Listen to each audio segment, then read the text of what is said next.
রাজবাড়ির গোয়ালন্দের জোরান মোল্লাপাড়ায় সংঘটিত সাম্প্রতিক ঘটনা গোটা দেশকে নাড়া দিয়েছে। শুক্রবার দুপুরে জুমার নামাজের পরপরই ঘটে যাওয়া এই ঘটনা শুধু একটি কবর ভাঙা বা মরদেহ পুড়িয়ে ফেলার মতো অস্বাভাবিক ও ভয়াবহ কর্মের মধ্যে সীমাবদ্ধ ছিল না, বরং এর সঙ্গে জড়িত ছিল ধর্মীয় উন্মাদনা, দীর্ঘদিনের জমে থাকা ক্ষোভ, ভক্ত অনুসারীদের বিভ্রান্তি, সাধারণ মানুষের আতঙ্ক, আইনশৃঙ্খলা বাহিনীর ব্যর্থতা এবং রাজনৈতিক অস্থিরতার এক জটিল সমাহার। ঘটনাটি দেশের বর্তমান পরিস্থিতিকে আরও অশান্ত ও অনিশ্চিত করে তুলেছে এবং সাধারণ মানুষ মনে করছে বাংলাদেশ যেন এক অনিশ্চিত ভবিষ্যতের দিকে ধাবিত হচ্ছে। গোয়ালন্দে নুরুল হক ওরফে নুরাল পাগলা নামের এক ব্যক্তি বহু বছর ধরেই আলোচনার কেন্দ্রবিন্দু ছিলেন। ৮০-র দশকে তিনি নিজেকে ইমাম মাহাদি দাবি করে আলোড়ন সৃষ্টি করেছিলেন। পরবর্তীতে সামাজিক চাপ ও প্রশাসনিক অভিযানের মুখে তিনি কিছু সময় এলাকা ছেড়ে গেলেও পরে আবার ফিরে এসে ভক্তদের সঙ্গে দরবার শরীফ প্রতিষ্ঠা করেন। দীর্ঘদিন ধরেই তার কার্যক্রম বিতর্কিত ছিল। একদল ভক্ত তাকে অলৌকিক শক্তির অধিকারী দাবি করলেও স্থানীয় অনেকেই তাকে ভণ্ড বা ধর্মবিরোধী বলে অভিযুক্ত করতেন। মৃত্যুর পর তার দাফনের ধরন নিয়েই মূল সংকট তৈরি হয়। সাধারণ কবরস্থানের পরিবর্তে তার ভক্তরা দরবার প্রাঙ্গণে মাটি থেকে উঁচু কাঠামোর ভেতরে কাবা শরীফের অনুকরণে তৈরি একটি স্থাপনায় মরদেহ দাফন করে। এই খবর দ্রুত ছড়িয়ে পড়ে এবং স্থানীয় তৌহিদি জনতা ক্ষুব্ধ হয়ে ওঠে। ধর্মীয় অনুভূতিতে আঘাত লেগেছে এই অভিযোগে কয়েকদিন ধরে এলাকায় উত্তেজনা বাড়ছিল। প্রশাসন বিষয়টি সমাধানের চেষ্টা করে। স্থানীয় ইউএনও ও আইনশৃঙ্খলা বাহিনী দুই পক্ষের সঙ্গে আলোচনা করে একটি কমিটি গঠন করেছিল। পরিবারকে বলা হয়েছিল বৃহস্পতিবারের মধ্যে কবরটি ইসলামী শরীয়ত অনুযায়ী ঠিক করার ব্যবস্থা নিতে। কিন্তু শুক্রবার জুমার নামাজ শেষে ক্ষুব্ধ জনতা শহীদ মহিউদ্দিন আনসার ক্লাবে জড়ো হয়। তারা বিক্ষোভ মিছিল বের করে এবং এক পর্যায়ে দরবার শরীফে হামলা চালায়। প্রথম ধাপে দরবার শরীফ ও বাড়িতে ব্যাপক ভাঙচুর ও অগ্নিসংযোগ হয়। এতে অন্তত ৫০ জন আহত হন, যাদের মধ্যে দরবারের ভক্তরাই বেশি। ইউএনওর গাড়ি ও পুলিশের দুটি গাড়িও ভাঙচুর করা হয়। পরিস্থিতি নিয়ন্ত্রণের বাইরে চলে গেলে পরে সেনাবাহিনী ও র্যাব মোতায়েন করা হয়। কিন্তু ঘটনার ভয়াবহতা আরও বাড়ে যখন দ্বিতীয় দফায় বিক্ষুব্ধ জনতা দরবারে ফিরে গিয়ে কবর ভেঙে মরদেহ উত্তোলন করে, সেটি মহাসড়কের মোড়ে এনে প্রকাশ্যে আগুনে পুড়িয়ে ফেলে। এই দৃশ্য প্রত্যক্ষ করা মানুষেরা আতঙ্কিত হয়ে পড়ে। কোনো সভ্য সমাজে মৃতদেহের প্রতি এমন আচরণ অকল্পনীয়। ইসলামী শরীয়তে মৃতকে সম্মানের সঙ্গে দাফন করা ফরজ, আর মৃতদেহের প্রতি অবমাননা কঠোরভাবে নিষিদ্ধ।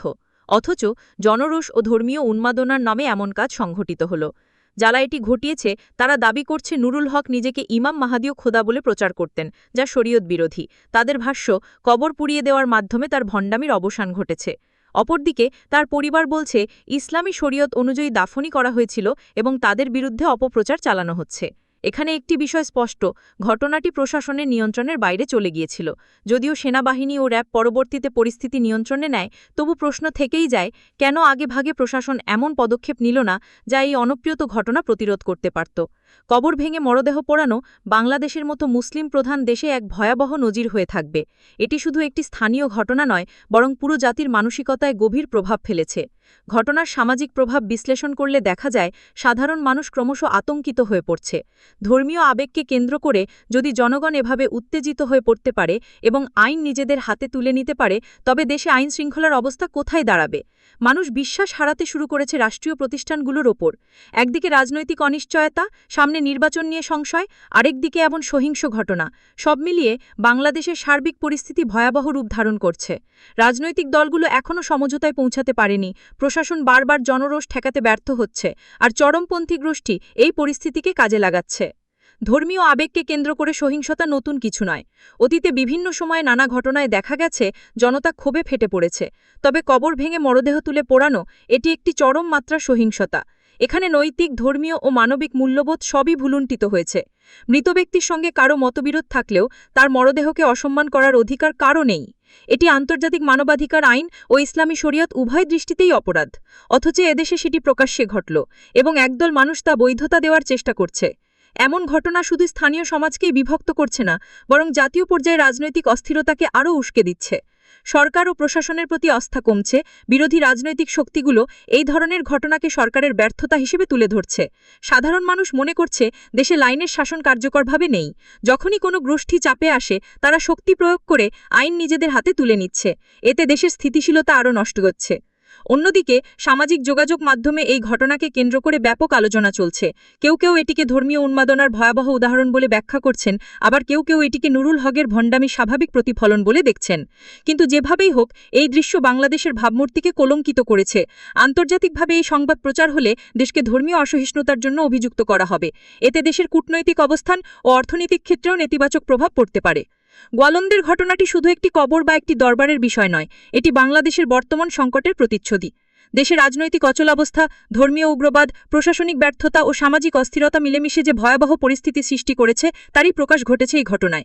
এখন প্রশ্ন হলো, রাষ্ট্র কিভাবে এই সংকট মোকাবিলা করবে? কেবল সেনা ও র্যাব মোতায়েন করলেই কি সমস্যার সমাধান হবে, নাকি প্রয়োজন দীর্ঘমেয়াদী রাজনৈতিক ও সামাজিক সমাধান? বাংলাদেশ এখন এক সন্ধিক্ষণে দাঁড়িয়ে। যদি প্রশাসন কঠোরভাবে আইন শৃঙ্খলা রক্ষা করতে ব্যর্থ হয়, যদি রাজনৈতিক দলগুলো নিজেদের স্বার্থে জনগণকে উস্কে দিতে থাকে, তবে গোটা দেশ এক ভয়াবহ বিশৃঙ্খলার দিকে ধাবিত হতে পারে। সাধারণ মানুষ ইতিমধ্যেই ক্লান্ত, আতঙ্কিত এবং হতাশ। তারা শান্তি চায়, নিরাপত্তা চায়, কিন্তু ঘটনাগুলো বারবার দেখিয়ে দিচ্ছে সেই শান্তি ও নিরাপত্তা এখন অধরাই হয়ে গেছে। রাজবাড়ির এই ভয়াবহ ঘটনা আমাদের চোখে আঙুল দিয়ে দেখিয়ে দিয়েছে যে ধর্মীয় আবেগকে কাজে লাগিয়ে জনতাকে উত্তেজিত করা কতটা সহজ, আর সেই উত্তেজনা নিয়ন্ত্রণ করা কতটা কঠিন। এখনই যদি রাষ্ট্র ব্যবস্থা না নেয়, তবে সামনের দিনগুলোতে আরও বড় বিপর্যয় দেখা দিতে পারে। বাংলাদেশের বর্তমান পরিস্থিতি তাই শুধু উদ্বেগজনক নয়, বরং বিপজ্জনক এক মোড়ে এসে দাঁড়িয়েছে।